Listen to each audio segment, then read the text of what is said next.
Assalamualaikum, hai Sobat Hukum Sida. Kenalin aku Maulana Rafli Azrufi, Prodi Hukum Universitas Muhammadiyah Sidoarjo.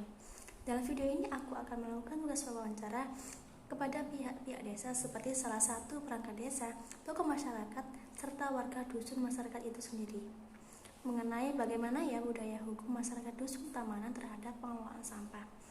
Yuk langsung aja cek videonya. Cekidot. Nama saya Maulana Rafli Azrufi dari Universitas Muhammadiyah Sidoarjo, Prodi Hukum.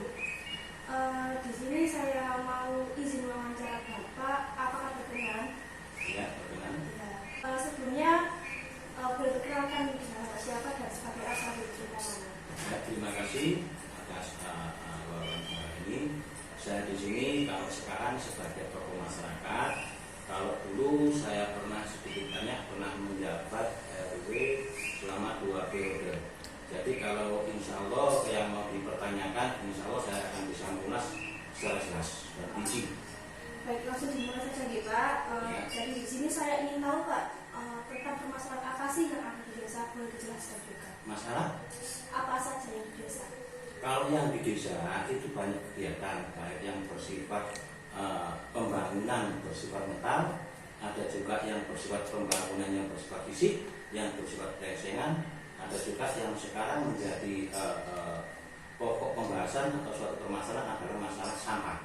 Sampah. Nah, karena apa? Karena sampah ini kalau memang tidak dikelola dengan baik, nanti suatu saat pasti akan menjadi suatu masalah. Karena apa? Semakin banyak pertumbuhan masyarakat, juga nanti akan bertambah juga akan masalah sampah yang ada. Itu yang sekarang terjadi. Kalau dulu apakah ada Pak tentang sampah, pengelolaan sampah seperti sekarang ini? Kalau awal mulai dari pengelolaan sampah, yang pertama itu sementara dulu tidak ada sama sekali. Awalnya dulu kurang, ada lahan kosong itu dibuang sampah. Itu memang seperti itu yang terjadi. Setelah sekian tahun, maka sampah ini akan menumpuk. Nah, kami waktu itu sebagai perangkat melihat situasi seperti itu. Karena sampah ini kalau dibiarkan nanti akan menumpuk. Terus kami akan bekerjasama dengan pemuda, kita fungsikan apa potensi dari pemuda itu. Terus kita berembuk sama pemuda itu bagaimana kita untuk pengelolaan sampah ini atau untuk mengatasi sampah ini. Yang pertama kita musyawarah dulu. Setelah musyawarah akhirnya pemuda membentuk sebuah perkumpulan yang dinamakan KP2S. KP2S ini adalah kepanjangan Kelompok Pemuda Peduli Sampah. Setelah terjadi kelompok ini, terus kita bekerjasama dengan mereka, terus bagaimana untuk sampah yang sudah menumpuk ini. Terpaksa, ya bukan terpaksa, memang suatu kewajiban sebagai perangkat. Akhirnya kita sewa alat-alat berat, kita uruk semua menjadi rata, kita percayakan kepada pemuda bagaimana untuk pengelolaan sampah yang berikutnya. Tidak ada sampah sama sekali di dalam dusun dalam arti 0%. Prosesnya seperti apa? Prosesnya kita musyawarah, kita kumpulkan masyarakat, kita kalkulasi dengan sepenuhnya. Bahwasanya sudah sepakat pada waktu itu per kakak itu dikenakan biaya 10.000 untuk pengambilan sampah. Itu proses awalnya. Nah, setelah dengan jaminan kita berani bertaruh di dalam masyarakat, kalau yang dulunya itu membuang sendiri, karena sekarang ditarik biaya, kompensasi kita adalah sampah kita jamin tidak akan ada sampah. Ini kompensasi kesepakatan kepada pemuda, bagaimana untuk pengelolaannya ini. Nanti setelah berjalan bertahap, terus kita pantau. Itu awal permulaannya. Apakah pada saat itu awal pengelolaan sampah masyarakat itu setuju apa tidak? Namanya kita hidup di dalam suatu koloni, kalau kita itu perhewanan begitu dinamakan, ataupun kita hidup di dalam suatu masyarakat, pro kontra itu pasti ada. Itu gak mungkin lah, apapun tujuan baik apapun pasti ada. Memang pada waktu itu juga ada yang menolak berbagai macam dengan alasan, cuman kita sudah melalui dengan musyawarah, mufakat. Ini yang disepakati, mau tidak mau harus dilaksanakan. Karena apa? Perangkat di sini adalah menjalankan kesepakatan bersama, kan itu. Nah, ada 1, 2, 3 orang yang tidak mau, ya nggak apa-apa, itu asasi. Tetapi dengan satu catatan, karena ini sudah sepakat, dilarang membuang sampah di lokasi itu. Harus dibuang sendiri, dibakar sendiri. Itu awalnya. Nah, setelah terjadi 1 bulan 2 bulan, ya alhamdulillah orang ini akhirnya sadar, mau mengikuti, akhirnya ikut gabung juga. Setelah itu proses selama berbulan-bulan juga tidak ada suatu permasalahan. Nah, lantas ini sampah diapakan kan begitu? Yang dulunya menumpuk, yang dulunya nggak ada solusi. Nah, ini terus dikemanakan? Nah, pemuda kita bekerja sama dengan LBH, BLH, Dinas Lingkungan Hidup, dan juga kita bekerja sama dengan Dinas Kebersihan, dan juga ditopang juga dengan perusahaan setempat. Jadi ada yang mendukung ya? Ada yang mendukung karena apa? Kewajiban sampah di situ adalah masyarakat dan tempat industri di lokasi tempat. Nah, itu memang terjadi. Memang itu yang kita laksanakan seperti itu. Jadi nanti bagaimana? Ya itu tadi prosesnya. Kita jalankan dulu, perusahaan apapun nggak mungkin percaya 100% kan begitu. Kita lihat buktikan, benar nggak pemuda ini menjalankan, benar nggak KP2AC ini menjalankan. Nah, setelah dipantau beberapa bulan ternyata memang betul menjalankan. Kita pun juga minta pendidikan juga. Di situ sempat juga terjadi setiap 3 bulan atau berapa bulan sekali berkesinambungan, para pemuda-pemuda ini dididik melalui Dinas Lingkungan Hidup. Bersifat kayak pembekalan gitu. Bagaimana untuk pengelolaan sampah, untuk membedakan mana yang masih bisa dimanfaatkan, mana yang residu.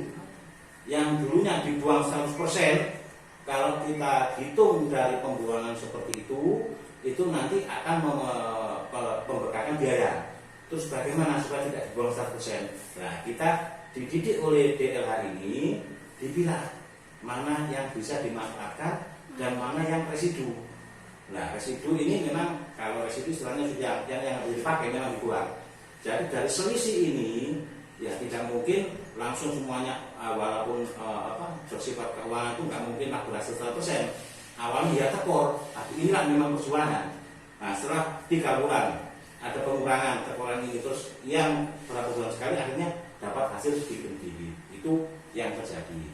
Berupa apa Pak waktu itu hasil daur ulangnya? Daur ulangnya itu hanya pemilahan saja waktu itu. Yang terjadi bersifat pemilahan dalam artian apa yang bersifat kardus atau yang bersifat plastik, mana yang bisa diuangkan. Kita prosesnya seperti itu. Memang nanti ada perkembangan lain, nanti juga residu ini juga bisa dimanfaatkan dengan yang lain juga. Bukan berarti residu dibuang 100%, bisa nanti istilahnya dibuat maggot atau apa, nanti ada proses itu. Memang pemuda masih perlu pembinaan melalui DLH ini, itu prosesnya. Kalau pada saat ini apakah ada pengolahan sampah? Apakah tidak ada? Nah, sekarang ini harus kita akui secara jujur bahwasanya memang pengelolaan sampah yang ada di dusun ini tidak lepas dari perangkat yang memegang. Intinya seperti itu. Kalau dulu ya alhamdulillah masih berjalan prosesnya seperti itu. Nah, sekarang yang saya pantau, yang saya lihat itu pemuda sepertinya sudah tidak ada kesinambungan kepada perangkat. Entah faktor apa, walau alam saya juga kurang jelas. Tapi yang jelas sekarang bukan digerakkan kepada pemuda, tetapi seolah-olah perangkat ini membuat karyawan sendiri 1 atau 2 orang untuk pembuangan sampah ini. Masalah penarikan kepada masyarakat tetap berjalan seperti biasa, cuma tidak ada pemilahan dan segala macamnya yang kayak dulu. Itu yang saya pahami. Jadi dibuang 100% ya? Dibuang 100% terus dengan cara untuk pengurangan itu dibuat pembakaran. Pembakaran, dan sekarang pun yang saya tahu itu ada apa itu namanya, tabung atau apa itu, tumpu untuk pembakaran sampah itu. Tetapi kalau saya pantau sekarang masih belum berhasil. Entah faktor apanya. Kalau sekarang mungkin saya hanya bisa memantau saja, tidak bisa turun langsung kayak dulu. Karena apa? Memang sekarang perangkat berbeda. Nah, ini yang memang menjadi fokus atau suatu permasalahan yang sampai sekarang belum terselesaikan. Ya entah faktor apa, kalau saya bilang hanya masalah faktor kurang koordinasi saja di situ. Kurang membaur. Kurang membaur sama masyarakatnya, atau kurang membaur sama pemuda, atau kalau saya mengatakan koordinasinya. Nah, koordinasi ini juga menyangkut masalah per individunya juga, bagaimana cara menarik pemuda ini supaya peduli. Ini yang saya lihat masih kurang tepat lah. Mengapa saya bilang kurang tepat? Karena prakteknya tidak berjalan, itu ya Pak. Apakah perangkat desa saat ini nggak ada kayak memajukan biar pengelolaan sampah saat ini diubah seperti dulu? Mungkin kalau usaha mungkin ada saja ya, entah kalau prosesnya seperti apa, saya pun juga masih belum konfirmasi. Cuma kalau orang masyarakat awam kan memandangnya cuma begini saja. Oh dulu sama bersih, sekarang kok seperti ini. Nah orang kan memandang seperti itu saja. Nah cuman memang ini tugasnya para perangkat, bagaimana untuk proses penyelesaian ini supaya tidak berlarut-larut. Itu yang saya pahami. Kalau dulu kan yang bekerja untuk pengelola sampah itu kan pemuda desa kan Pak. Kalau Betul. saat ini tuh siapa? Kalau sekarang yang saya pantau bukan pemuda dusun, dalam artian begini ya. Kalau dulu kan pemuda dusun itu bersatu, berbaur menjadi satu. Untuk pekerjaan apa saja kita serahkan kepada pemuda. Sekarang yang saya lihat itu bukan pemuda yang berjalan. Itu kalau dia itu 2 orang lagi, ibarat dikaryakan oleh perangkat ini ya, saya paham seperti itu, dikaryakan. Apakah ini pemuda yang ya termasuk pemuda juga, tapi kan bukan bersifat keseluruhan pemuda, itu yang saya maksud. Jadi tidak ada sebuah kelompok yang menangani tentang masalah ini. Kalau dulu kan begini salah strukturalnya, perangkat membentuk pemuda, pemuda membentuk KP2S, KP2S bekerjasama dengan DLH dan dinas kebersihan. Nah ini nanti akan berjalan. Mengapa bisa berjalan? Ya koordinasinya ini harus ya gimana ya? Kalau mengkoordinasikan itu bisa secara mencakup secara keseluruhan, insya Allah bisa. Tapi kalau nggak bisa mengkoordinasikan di dalam suatu struktur, ya memang susah. Secara teori kan begitu. Kita harus tahu strukturalnya dulu, terus bagaimana cara mengkoordinasikannya. Nah kita pilih-pilih orang yang memang sesuai. Dalam artian begini, tidak semua orang tidak semua orang pun juga bisa mengelola sampah. Harus kita tahu mana orang yang kita dianggap ahlinya, dan juga kita merangkul sama pemuda yang bisa untuk aktif di dalam situ. Itu prosesnya. Kalau dulu kan dikerjakan oleh pemuda, itu pemungutan sampahnya itu sama dengan ketentuan saat ini, seperti kayak hari-harinya ditentukan apa bagaimana kalau dulu? Kalau dulu itu seingat saya itu 2 sampai 3 hari. 3 hari itu pengambilan. Pertama coba 2 hari terus terlalu cepat karena lihat kapasitas sampah juga, terus 3 hari. Terus ya semua itu tergantung dari perkembangan. Kalau memangnya nanti terlalu banyak menumpuk ya dipercepat. Tapi yang saya paham itu bukan tiap hari, 2 sampai 3 hari. Kita lihat keadaan yang ada. Pembayarannya juga sama? Kalau pembayaran sementara sama, tetap waktu sejak dulu yang saya paham 10.000. 10.000. Itu per kakak. Per bulan? Per bulan. Menurut Bapak, masyarakat Dusun Taman pada saat ini itu bagaimana Pak? Untuk menanggapi tentang pengelolaan sampah apa kalau saja? saat ini, sementara yang saya paham banyak juga masyarakat, entah berapa persennya, yang tidak membuang sampah ke sana. Dalam artian apa? Banyak juga yang membuang di lokasinya sendiri. Ada juga entah seperti apa ya. Cuman ibarat orang berpandangan begini. Kenapa? Kalau memangnya sama-sama dibakar aja, dibuang ke sana gitu loh. Kalau dulu kan memang diusahakan tidak ada pembakaran. Tidak ada. Karena juga dampaknya buruk Pak. Dampaknya juga buruk juga kalau pembakaran. Kalau dulu memang pembakaran itu kan urusan dari dinas kebersihan sana, di TPA-nya sana. Kita yang residu kita buang ke TPA. Kalau dulu seperti itu. Nah, entah sekarang ini saya kurang jelas itu yang pertama. Baik.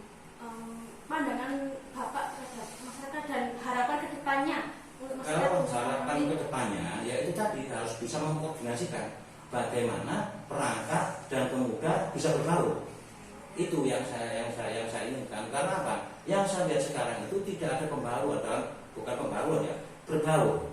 Dalam artian entah perangkatnya nggak bisa mendekati pemuda, atau pemudanya yang ogah dengan perangkatnya, atau cara komunikasinya yang tidak bisa mengambil hati antara pemuda dan perangkat. Ini juga macam-macam versi. Nah ini intinya tidak berbaur kayak dulu, gambar seperti itu. Nah ini memang yang perlu kita benahi juga. Tapi memang untuk pembenahan masalah ini juga tergantung dari individu itu sendiri. Dalam artian sendiri apa? Kalau ada yang satu punya itu, aku sebagai pimpinan, kamu ya nggak mungkin akan berjalan secara baik kan begitu. Nah itu yang saya pantau sekarang. diakui atau tidak, tapi bukti seperti itu. Mengapa saya bicara bukti seperti itu? Karena tidak terlaksana. Dari segi apanya nggak terlaksana begitu? Karena apa? Dulu yang saya pernah lihat itu begini. Ini terlepas dari waktu saya memegang dulu ya. Itu pernah ada pengelolaan magot juga. Ini pantauan saya. Pernah magot dalam artian pengelolaan sampah ini dijadikan magot untuk pengelolaan pengelolaan magot ini untuk pembudidayaan pembuat pakan lele. Nah, waktu itu pemuda digerakkan pemuda, sempat saya juga tahu juga waktu itu. Nah, pemuda berjalan. Nah, ternyata waktu itu pemudanya sudah sama saya atau pemudanya. Nah, gimana kok seperti ini? Kenapa tidak bisa dijalankan? Nah, di situ ya mungkin kurang kebijakan dari alam pada perangkat sendiri. Karena apa? Mestinya kalau sudah dipasarkan pemuda, yang lain tidak boleh ikut. Dalam artian masyarakat jangan ikut. Hanya pemuda saja. Ibarat hasil dari pemuda ini masyarakat membutuhkan, masyarakat beli kepada pemuda. Itu yang betul. Karena apa? Mengangkat untuk pemuda ini. Yang saya pantau pada waktu itu, pemuda membuat magot, ya bagaimanapun juga ini mengandung komoditi kan begitu. Ada salah satu pelanggan juga membuat sendiri lah, ini yang nggak benar. Akhirnya apa? Bersaing di dalam suatu lingkup. Lah ini yang nggak sehat. Namanya pemuda, jiwa emosionalnya, jiwa pemudanya masih labil ya kalau tidak kita bina. Nah, itu kenapa buat begini? Ya dong, itu pasti. Pemuda masih butuh pembinaan, jangan dibuat persaingan dulu. Nah ini ada entah persaingannya kurang sehat, ataupun pelanggannya yang kurang paham, bau alam, tapi yang jelas seperti itu. Jadi nggak ada persatuan Pak ya? Seperti sekarang yang saya pantau tidak ada. Mengapa? Ya mungkin dari faktor perjalanan itu tadi. Lah untuk membalikkan ini semua ya memang butuh proses. Tidak segampang untuk membalikkan tangan karena apa? Ibarat orang yang sudah cacat dalam artian begini, orang kalau bahasa Jawanya kejentot itu susah untuk memperbaiki.